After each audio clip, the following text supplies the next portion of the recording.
एक बार की बात है। एक बहुत बड़ी कंपनी थी। वो कंपनी कुछ दिनों से बहुत घाटे में चल रही थी। इस बात से उस कंपनी का मालिक और उस कंपनी के सारे एम्प्लॉयज़ बहुत परेशान थे, क्योंकि जब कंपनी की ही ग्रोथ नहीं हो रही थी तो उनकी भी ग्रोथ नहीं हो पा रही थी।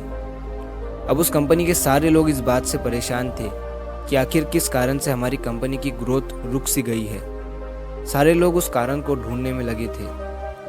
तो एक दिन उस कंपनी के मालिक ने सभी एम्प्लॉयज़ के टेबल पर एक लेटर रख दिया। जब सारे एम्प्लॉयज़ ने उस लेटर को खोलकर देखा तो उस लेटर में लिखा हुआ था कि इतने दिनों से जो हमारे कंपनी की ग्रोथ नहीं हो पा रही थी, उसका कारण हमारी ही कंपनी का एक इंसान था जिसकी आज डेथ हो चुकी है, और हम सब लोग उस इंसान के फ्यूनरल पर अभी जा रहे हैं। सारे लोग रेडी हो जाओ। जब सारे एम्प्लॉयज़ ने वो लेटर पढ़ा तो उन एम्प्लॉयज़ को खुशी तो बहुत हुई कि जिस इंसान की वजह से हमारी कंपनी की ग्रोथ नहीं हो पा रही थी, अब वो इंसान इस दुनिया में नहीं रहा और अब हमारी कंपनी फिर से ग्रो करने लगेगी।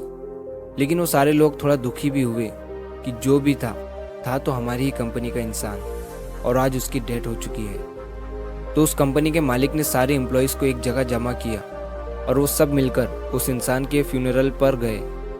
वहाँ पर एक बड़ा सा हॉल था और उस हॉल के बीच में एक कॉफिन रखा हुआ था। अब उस कंपनी के सारे एम्प्लॉयज़ एक एक करके उस कॉफिन के पास जा रहे थे और उस इंसान को देख रहे थे।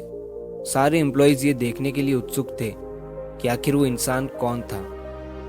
तो जब एक एक करके सारे एम्प्लॉयज़ उस कॉफिन के अंदर देख रहे थे तो वो सारे हैरान हो जा रहे थे। दरअसल उस कॉफिन में कोई इंसान नहीं था, बल्कि उस कॉफिन में एक मिरर रखा हुआ था जिसमें उन सारे एम्प्लॉयज़ को अपनी खुद की ही शक्ल नज़र आ रही थी। दोस्तों, इस कहानी से हमें ये सीख मिलती है कि हमारी ज़िंदगी में हम जिस भी पोजीशन पर हैं वो हम किसी और की वजह से नहीं, बल्कि अपनी खुद की ही वजह से है। हम बहुत सी बार अपनी परिस्थितियों को दोष देते हैं, मजबूरी को दोष देते हैं, लेकिन हम ये नहीं सोचते हैं कि आज हम जो मजबूर है या आज हम पर जो परिस्थिति है वो भी हमारी खुद की ही वजह से है। हम हमेशा अपने काम को कल पर टालते रहते हैं।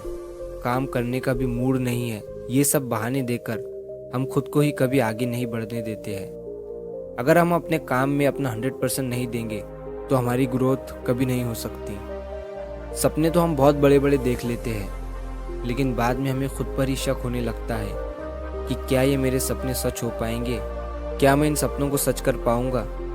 ये शक हमारे दिल में इसीलिए पैदा होता है क्योंकि हमें खुद पता होता है कि मैं अपना सारा दिन किन चीज़ों पर लगा रहा हूँ। हमें रोज़ रात में गिल्ट महसूस होता है कि मैंने आज का दिन भी बर्बाद कर दिया, वेस्ट कर दिया और काम के नाम पर कुछ नहीं किया।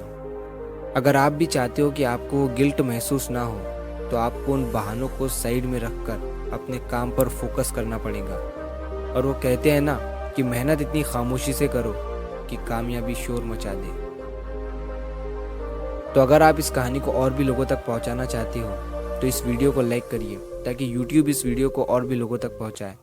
और अगर कहानी अच्छी लगी हो तो चैनल को सब्सक्राइब ज़रूर करिए। मिलता हूँ मैं अगली बार इसी तरह की कहानी के साथ। तो सब्र करो, शुक्र करो और ज़िंदगी में आगे बढ़ो।